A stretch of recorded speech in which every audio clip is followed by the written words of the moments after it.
ತೊಂದರೆ ಆಗಿರ್ಬೋದು, ಇಲ್ಲ ಅಂತ ನಾನು ಹೇಳೋದಿಲ್ಲ. ಆ ಸಂಖ್ಯೆ ತೀರಾ ಕಡಿಮೆ ಇದೆ. ಆದ್ರೆ ನೀವು ದಯಮಾಡಿ ತಿಳ್ಕೊಳ್ಳಿ, ಈಗಲೂ ಕೂಡ ಇವತ್ತಿಗೂ ಕೂಡ ನಮ್ಮ ಏನು ಹಾವೇರಿನಲ್ಲಿ ನಮ್ಮ ಥ್ರೂಔಟ್ ಸ್ಟೇಟ್ ಈಗ ಬಫರ್ ಇದರಲ್ಲಿರೋರು ಸೇರಿ 23 ಲಕ್ಷ ಜನ ಇದ್ರೆ, ಹಾವೇರಿ ಅಲೋನ್ 95,000ಕ್ಕಿಂತ ಹೆಚ್ಚು ಜನ ರಿಜಿಸ್ಟರ್ ಆಗಿದ್ದಾರೆ. ನಾವು ಇಷ್ಟೆಲ್ಲಾ ಮೆಷರ್ಸ್ ತಗೊಂಡಾಗ್ಲಿಕ್ಕೂ ಸಹ ಏನ್ ಹೇಳ್ತೀರಿ? ಈಗೇನಂತಂದ್ರೆ ನಿಮ್ಮ ಸಂಘಟನೆ ಅಂತಲ್ಲ, ಒಟ್ಟಾರೆ ಕಾರ್ಮಿಕ ಸಂಘಟನೆಗಳು ನಮ್ಮ ಜೊತೆ ನಿಲ್ಲಬೇಕು. ಈಗ ಸಾಲಿಯನ್ ಅವರು ಮಾತಾಡ್ತಾ ಹೇಳಿದ್ರು, ಇಲ್ಲ ನಮ್ ಕಡೆ ಈ ರೀತಿಯಾಗಿ ನಡೆಯಲ್ಲ ಅಂತೇಳಿ ಅವರು ಘಂಟಾಘೋಷವಾಗಿ ಒಂದು ಸರ್ಟಿಫಿಕೇಟ್ ಕೊಟ್ರು. ನಾನೇನಂತ ಹೇಳಿದ್ರೆ, ನಾವು ಇಬ್ರು ಕೈ ಜೋಡಿಸಿದ್ರೆ ಮಾತ್ರ ನಾವು ಇದನ್ನ ಪರಿಣಾಮಕಾರಿಯಾಗಿ ಯೋಜನೆಗಳನ್ನ ಜಾರಿಗೆ ತರಬಹುದು. ಹೀಗಿದ್ರೆ ನೀವು ನಮ್ಮ ಮೇಲೆ ಆರೋಪ ಮಾಡೋದು, ನಾವು ನಿಮ್ಮ ಮೇಲೆ ಆರೋಪ ಮಾಡೋದು, ಇದು ಪ್ರಯೋಜನ ಇಲ್ಲ. ನಾವೇನಂತಂದ್ರೆ ಸಾಕಾರ ಮಾದರಿನಲ್ಲಿ ಕೆಲಸ ಮಾಡೋಣಂತೆ.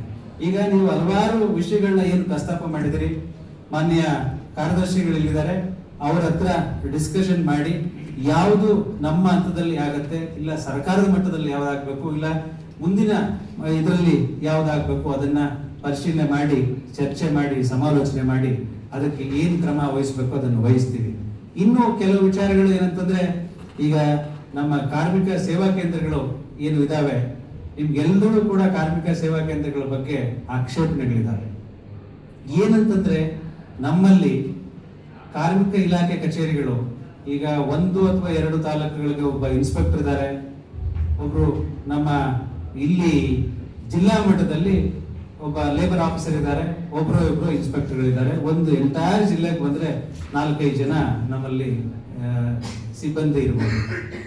ಇಷ್ಟು ಜನ ಸಿಬ್ಬಂದಿ ಇಟ್ಕೊಂಡು ನಾವು ಇಷ್ಟೆಲ್ಲಾ ಕೆಲಸಗಳನ್ನ ನಿಭಾಯಿಸೋದು ಹೇಗೆ ಅನ್ನೋ ಕಾರಣಕ್ಕೋಸ್ಕರ ಕಾರ್ಮಿಕ ಸೇವಾ ಕೇಂದ್ರವನ್ನ ನಾವು ಜಾರಿಗೆ ತಂದ್ವಿ ಹೊರತು ಅದರಲ್ಲಿ ಇನ್ಯಾವ ಉದ್ದೇಶ ಇಲ್ಲ.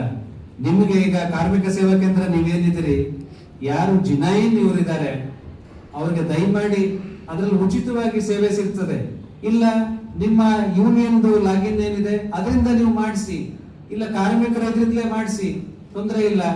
ಈಗೇನು ನೀವು ತಾಂತ್ರಿಕವಾದಂತಹ ಸಮಸ್ಯೆಗಳು ಏನ್ ಹೇಳಿದಿರಿ, ಹೆಲ್ಪ್ ಲೈನ್ ಏನ್ ಹೇಳಿದೆ, ಹೆಲ್ಪ್ ಲೈನ್ ಸತೀಶ್ ನೋಡಪ್ಪ, ಹೆಲ್ಪ್ ಲೈನ್ ಅವರು ಫೋನ್ ಮಾಡ್ತಾರೆ, ಫೋನ್ ತಗೊಂಡು ಅದಕ್ಕೆ ಏನೋ ರಿಡ್ರೆಸಲ್ ಮಾಡಲ್ಲ ಅಂತ ಹೇಳ್ತಿದ್ದಾರೆ. ಗಂಭೀರವಾಗಿ ಆ ವಿಚಾರ ತಗೋಬಹುದು. ಆ CRM ನ ನಿನ್ನೆ ಡಿಸ್ಕಷನ್ ಮಾಡಿ, ಮೀಟಿಂಗ್ ಮಾಡಿ, ಹೋಸ್ಟ್ ಮಾಡ್ಲಿಕ್ಕೆ ಹೇಳಿದೀನಿ.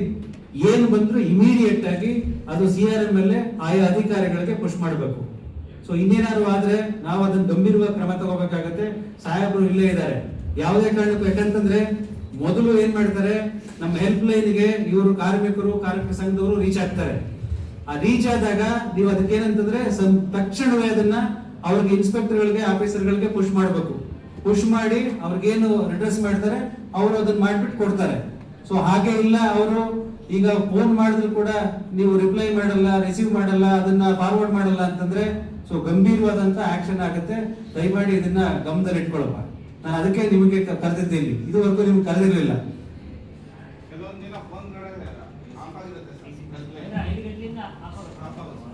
ಈಗ ಮೊದಲು 3 ಶಿಫ್ಟ್ ಅಲ್ಲಿ ಕೆಲಸ ಮಾಡ್ತಾ ಇದ್ವಿ, ಈಗ 2 ಶಿಫ್ಟ್ ಅಲ್ಲಿ ಕೆಲಸ ಮಾಡ್ತಾ ಇದೀವಿ. ಹೆಲ್ಪ್ ಲೈನ್ ನೀವು ಮಾಡಿ.